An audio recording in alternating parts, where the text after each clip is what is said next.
to Galatasaray. Here we go. But you see this Napoli president, this guy has just robbed Galatasaray. Daylight robbery. You see Napoli president and Anini. I don't know who do pass again. No. I don't know at all. Guys, you see for this gist, if you are standing, you have to sit down. And if you are sitting down, you have to fasten your seatbelt so that you will not gonna fall. Because see this gist will shock you. Now, let me give you how it all started in the beginning. This thing started last year, whereby Victor Osimhen was still playing for Napoli. Now, Victor Osimhen noticed something that, you see Napoli does not really take him like a human being. They obviously take him as a tool, not a human being. Because he felt that after what he has done for this club, making them to win their first Scudetto in over 30 years, and see the way they're treating, like he missed the penalty, they are giving him racist abuse for a penalty he missed, and he just won his Scudetto just how many months ago. So he felt like no, I can't stay here anymore. These guys, they don't really respect me. But now it was a problem. Last summer, Napoli was making it so difficult for teams to get him. At some point, I felt that, you see, Napoli president and Victor Osimhen's agent, they were working hands in hand. Finally, Victor Osimhen guy from one corner just came and helped Victor Osimhen to broker out a low move to Galatasaray. And since then, everything changed for Victor Osimhen. He went to Galatasaray and conquered Turkish football. Now, fast forward to this summer transfer window. Everybody wants Victor Osimhen. But now the problem is that his salary, or the main issue is that Napoli has made it very, very hard to negotiate his fee. Because that was the main reason why I see that Victor Osimhen was unable to leave Napoli last summer. Now, finally, Galatasaray, based on the success that Victor Osimhen had in Galatasaray last year, Galatasaray said, no, we can't leave this boy. So Galatasaray was like in desperate need of Victor Osimhen, considering the fact that they are currently in the Champions League. So they are looking to go to the Champions League, not to just to show face, but to dominate, to mount their presence. So now they went all in for Victor Osimhen. When Napoli brought out their terms on the fees, like the terms of Victor Osimhen, when the president, it was the president who, when the president brought it out for the Napoli directors of sports to see, when he saw it, he shocked. Go cash him. The first statement he made was that, sir, is this thing not too much? He said, come on, shut up your mouth. Shut up your mouth. Carry this thing and go and give to Galatasaray. When Galatasaray saw it, they confused. 2 seconds, they were confused. They were like, are these people joking? Or is eyes that is paying us? Galatasaray knew that this was pure extortion. Daylight robbery. You understand me? So, what happened? Galatasaray first formed like, okay, let's see if we can negotiate. But they were unable to negotiate the terms down. And what happened? They had no choice. Because Napoli knew that Galatasaray were desperate. So, they took advantage of Galatasaray. Now, let me explain the deal for you. Because you'll be like, what's the deal? What's the deal that's making tricks to talk all this many talk? Now, let me explain the deal for you. Now, in that deal, they are going to be buying Victor Osimhen for 75 million, which we know that normally Victor Osimhen is even worth more than that. But now, here's how they structured the deal.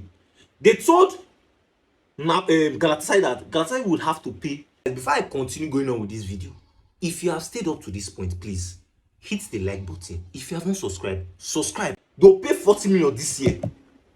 And make sure, you see, next year, you are going to pay 35 million. And now, not only that,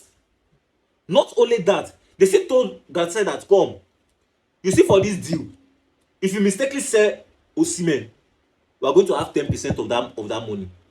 After they have already stressed them normally, we are going to have 10% of that money. And not only that, they still told Galatasaray that, come,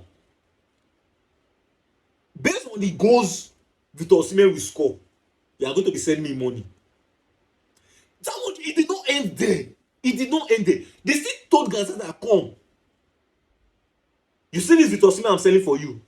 From now or in the next 2 years, I don't want to hear that you sell Victor Osimhen to any Italian club.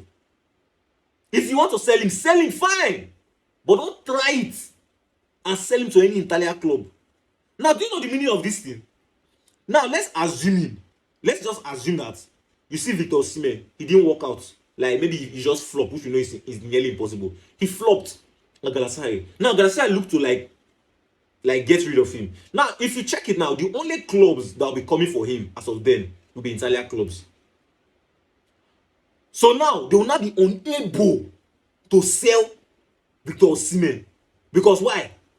They can't sell to an Italian club. Now, let's go over to Morata. Morata was on loan to Galatasaray before. But since they will be signing Victor Osimhen, it means that he's no more needed. The services is no more needed. Now, currently, he's on his way to Como. Now, there's one question I want to ask Morata. Morata, if you does not transfer every year, if you don't partake in any transfer window, like every transfer window, with something to you. You see this guy, eh? This guy move around teams like he's an auditor.